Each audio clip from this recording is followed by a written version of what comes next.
2024 has not been smooth sailing for the agriculture sector, leading to the sector's performance in the third quarter contracting by almost 29%. Field crops and oilseed harvests declined, presenting upside risks to food price inflation.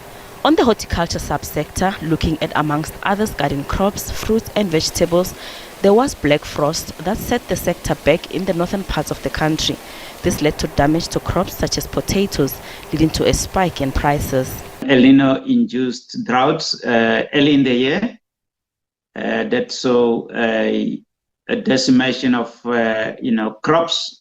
Farmers had planted a slightly more planted area earlier in the year, but the droughts caused a decline in production. We saw maize, for example, down 22% year on year. If you look at the current harvests of 12.7 million tons, that's a record low in the last 5 years. If you look at the other grains, summer crops such as your sunflower, soybeans, all were down on the previous year, largely due to this weather phenomenon. Subsequently, we have seen a surge in prices of these commodities. Animal farmers also had animal disease outbreaks to contend with. The foot and mouth disease in cattle continues to be a challenge in the Eastern Cape. Over the past few years, farmers have battled swine flu and avian flu, which the Poultry Association says wiped out about 30% of the national flock size. Disease outbreaks have been, a constant phenomenon over the past few years. The outbreak of avian influenza, the outbreak of foot and mouth disease. But 2024 was not as bad as was better than the previous years. We had outbreaks earlier in the year, and we still have a problem with the foot and mouth disease in parts of the Eastern Cape. But on the avian flu side, relatively contained at the moment, not significant, impacted yet.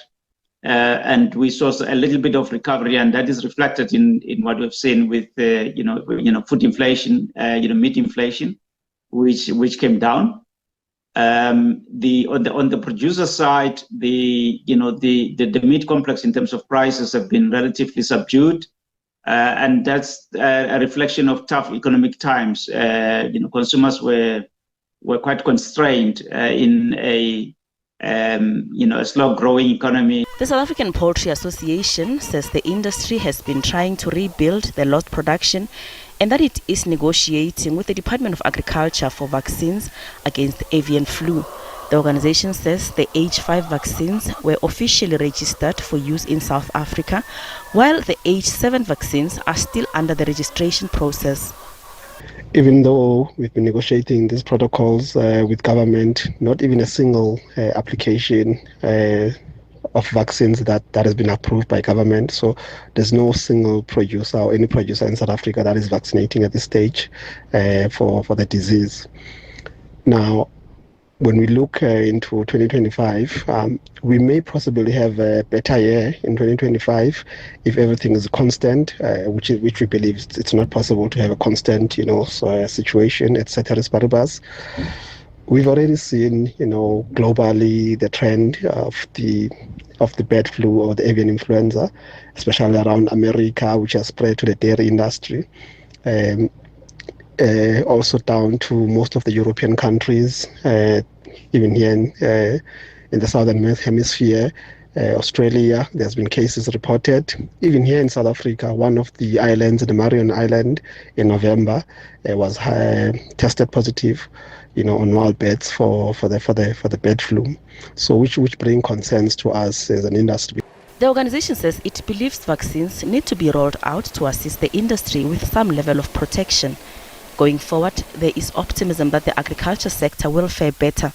This given that La Nina weather patterns are expected to bring rains that should help support crop farmers, while lower input costs are expected to feature on the back of lower fertilizer prices, which could also be supportive of the sector. Gloria Sefakomosi, SABC News, Johannesburg.